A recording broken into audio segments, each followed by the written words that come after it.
In spring of 1918, the Germans will launch their spring offensive, the Kaiserschlacht, a push to hopefully end the war in a German victory.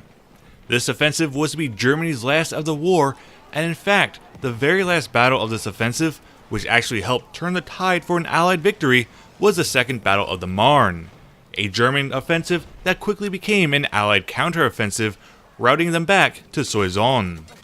Hello everyone, and welcome to another episode of The Real History Of, an episodic web series where I take a look at the battles and events that shaped Battlefield 1.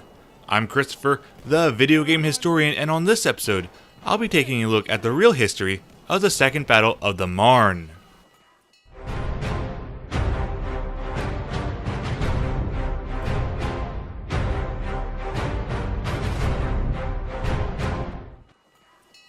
The Second Battle of the Marne will be launched by the Germans on July 15th, 1918, and will be their last offensive push in the war.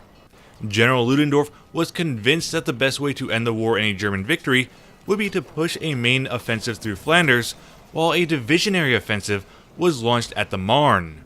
Unfortunately, this ended in a counter-offensive being pushed by the Allies just a few days later, turning the tide of the war to a victory in the Allies' name.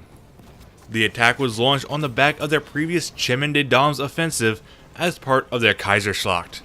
In the hopes of dividing the Allied forces up to defeat them easier, 23 divisions of the 1st and 3rd German armies attacked the French 4th Army just east to the town of Reims, while 17 divisions of the 7th German Army assisted the 9th in attacking the French 6th Army to the west of Reims.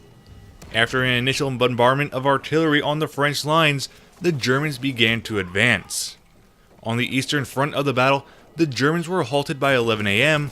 as the French had set up false lines of trenches that the German artillery had hit, and the real front line of the French was further back, just out of range of German artillery.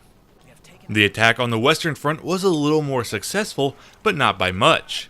The Germans were able to break through the 6th Army and managed to cross the Marne and establish a bridgehead with the 6 additional divisions. Unfortunately, they were not able to break through the Allied lines, as on July 17th, the Germans were halted by the 9th British Army. The next day, on July 18th, General Foch authorized a counterattack to repel the German forces back across the Marne. 24 divisions consisting of troops from the British, American, French, and Italian armies, along with 350 tanks, began their push against the German salient. The first day alone, the French 6th and 10th armies managed to advance 5 miles, while a subsidiary attack was launched in the west by the French 5th and 9th armies.